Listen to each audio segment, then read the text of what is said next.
Okay. Hi, it's Melissa Daniels. Here to talk about anti-racist planning for English 2. So um, Steve asked me to kind of talk about my thought process about how we kind of thought about our anti-racism in our classroom. We're really fortunate because we have, teach English, and English 2 has such a broad spectrum of what we can use and can't use that it's easy for us to kind of look for things that are representative. So when we were looking at the original curriculum that was going to be given to us, I think that really kickstarted our understanding that we really needed something better than what was presented, because we thought about how can we engage students, and certainly they weren't going to be engaged using the material that was presented, which was old dead white people, to put bluntly. So we went on kind of a mission then to look for more diverse text.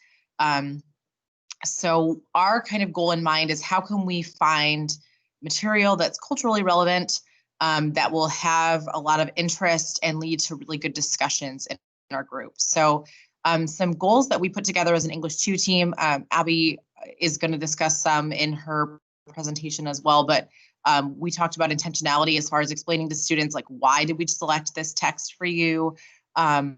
And then making sure that they understand that we wanted to choose text that was a reflection of them. So we ask a lot of questions about identity.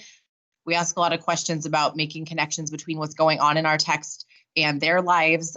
So some texts that we've used this year, we've used some short stories about microaggressions, and we've talked about that. We've used some short stories about like a Chinese American girl and her mother, and talked about relationships with parents to go with character interactions. We read a couple poems that were about objectification of women from Jamaica, as well as one from a queer poet in response to a man's poem about women's shoulders, which was kind of an interesting one to discuss with students.